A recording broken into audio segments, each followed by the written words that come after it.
Assalamualaikum warahmatullahi wabarakatuh. Kembali dengan saya di channel saya Imam Nuryantos. Dan pada saat ini saya akan membahas tentang memahami soal bahasa Indonesia. Langsung saja ke pertanyaan yang pertama. Ini pertanyaan yang sering kita temui dalam kehidupan sehari-hari.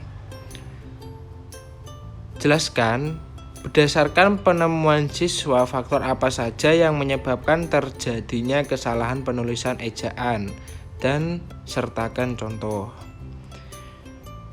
Faktor penyebab terjadinya kesalahan penulisan ejaan meliputi keterbatasan waktu dalam pembelajaran menulis, kurangnya penguasaan kaidah penulisan ejaan, dan kurang ketelitian dalam menulis. Beberapa contoh penulisan yang salah adalah di Jepara, biasa ditulis di Jepara dengan spasi. Itu salah. Lalu praktek yang semestinya tulisannya pakai huruf I. Lalu ada apotek yang biasanya ditulis apotek dan lain-lain.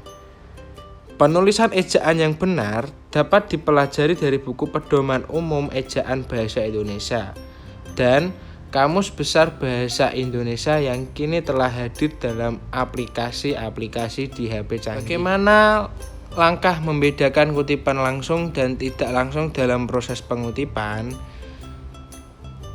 Kutipan tidak langsung merupakan kutipan yang diambil dari sumber literatur secara utuh atau sempurna tanpa mengurangi bentuk kalimatnya dan intisari tulisannya. Dan kutipan tidak langsung merupakan kutipan dengan cara mengambil ide pokok atau gagasan dari sebuah tulisan. Berikut langkah-langkah untuk mengutip kutipan langsung dan tidak langsung. Nah, sekarang lanjut ke nomor 3. Apa perbedaan biografi dan bibliografi? Jelaskan serta kasih contoh. Biografi adalah riwayat hidup yang ditulis oleh orang lain. Jadi tulisan yang berisi sejarah hidup, pengalaman-pengalaman, sampai kisah-kisah seseorang. Umumnya, biografi menampilkan tokoh-tokoh terkenal, orang sukses, atau orang yang telah berperan besar dalam suatu hal yang menyangkut kehidupan banyak orang. Contoh seperti biografi Kiai Haji Abdurrahman Wahid almarhum yang ada di bawah ini. Nah, kalau bibliografi atau yang disebut juga dengan daftar kepustakaan adalah daftar yang berisi judul buku, artikel, dan bahan penerbit lainnya yang memiliki hubungan dengan suatu karangan yang dikerjakan. Contoh, jika buku dijadikan sumber acuan, maka susunan penulisnya yaitu ada nama pengarang, ada tahun penerbit, ada judul, ada tempat terbit, dan contohnya bisa kalian lihat di bawah ini.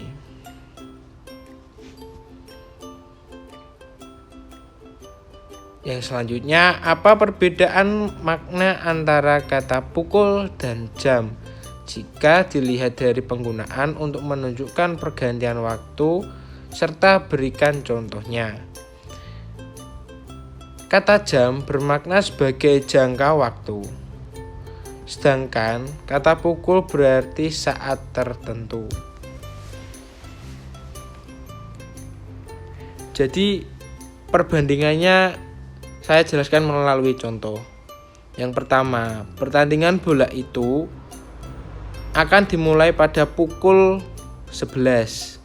Nah, kata pukul berarti pada menunjukkan waktu tertentu, saat tertentu, menunjukkan jam tersebut. Kalau kata jam Seperti kalimat kedua, pertandingan bola kemarin berlangsung sepanjang 2 jam. Nah, sudah jelas perbedaannya. Kalau jam itu menunjukkan jangka waktu. Secara hakikat bahasa merupakan sistem bunyi bermakna. Jelaskan pernyataan tersebut. Bahasa merupakan sistem bunyi bermakna. Memiliki arti bahwa bahasa memiliki susunan teratur berpola yang berbentuk suatu keseluruhan yang bermakna atau berfungsi. Sedangkan kaitan antara sistem bunyi bermakna dengan pengguna bahasa adalah jika kata atau morfem pada dasarnya telah memiliki makna. Namun, jika disusun dalam kalimat tidak bermakna, maka kalimat tersebut bukanlah bahasa. Oleh karena itu, segala ucapan yang tidak bermakna bukanlah sebuah bahasa. Mengapa sering terjadi kesalahan penulisan tanda koma dan sertakan 5 contoh? Kenapa sering terjadi kesalahan? Karena pada umumnya penggunaan tanda koma dalam kalimat tidak dipahami secara benar. Kesalahan yang sering ditemukan ketika tanda koma tidak dipakai sebelum kata hubung atau konjungsi. Contoh, rumah ini bukan milik saya melainkan milik orang tua. Seharusnya rumah ini bukan milik saya melainkan milik orang tua. Ada tanda koma untuk memperjelas konjungsi tersebut.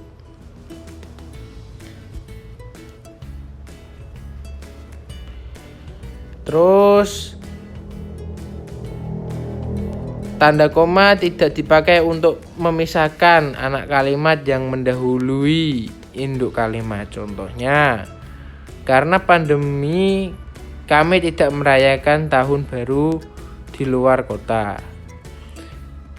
Nah, seharusnya karena pandemi kami tidak merayakan tahun baru di luar kota. Ada koma di sini.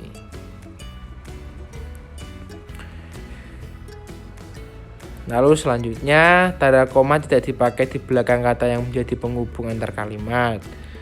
Contoh, pendaftaran nomor pokok wajib pajak dapat dilakukan secara online. Jadi tidak perlu ke kantor pajak. Yang seharusnya ada tanda koma di kata jadi untuk penghubung antar kalimat. Nah, tanda koma tidak dipakai untuk memisahkan petikan langsung dari bagian lain dalam kalimat. Contoh, saya tidak menyangka dia meninggal secepat ini, kata Pak RT.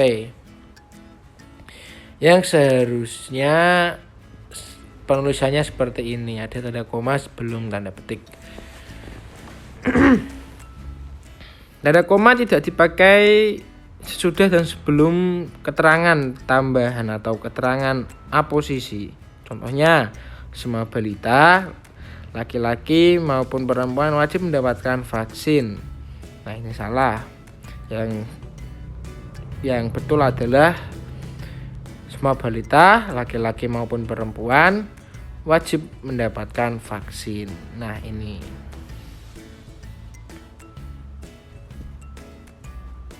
Next. Apa perbedaan tanda titik 2 dan titik koma? Jelaskan dan beri contoh. Titik 2 digunakan untuk akhir pernyataan yang diikuti perincian. Contoh, ketika membeli buah, titik 2, apel, pisang, salak, dan durian. Seperti itu. Titik 2 juga digunakan untuk ungkapan yang memerlukan penjelasan atau spesifikasi. Contoh, nama, titik 2, Tri Budi Dharma, tanggal lahir, titik 2, Palembang, bla bla bla bla. Alamat, titik 2, Jalan Guntur nomor, bla bla bla bla bla. Nah, titik koma digunakan sebagai pengganti kata penghubung untuk memisahkan kalimat setara yang satu dari kalimat setara yang lain dalam kalimat majemuk. Contoh, hari sudah pagi, ibu bergegas pergi ke pasar. Titik koma juga dapat digunakan untuk akhir perincian berupa klausa. Contoh, syarat mahasiswa calon penerima beasiswa antara lain berat badan, berbadan sehat. Nah, titik koma. IPK lebih dari 3,5 titik koma. Nah, seperti itu penggunaannya. Next, mengapa sering terjadi kesalahan penulisan huruf miring? Berikan contoh pembenarannya. Nah, umumnya orang-orang tidak paham betul atau belum paham betul bahwa huruf miring seharusnya dipakai untuk menuliskan judul buku, nama majalah, atau nama surat kabar yang dikutip dalam tulisan, termasuk dalam daftar pustaka. Contoh, saya sudah membaca buku teori kebijakan politik karangan Budi Winarno. Nah, ini salah ini. Ini salah ini. Seharusnya itu saya sudah membaca buku teori kebijakan politik. Nah, ini yang benar. Terus ini, berita itu muncul dalam surat kabar Kompas. Nah, seharusnya surat kabar Kompas ini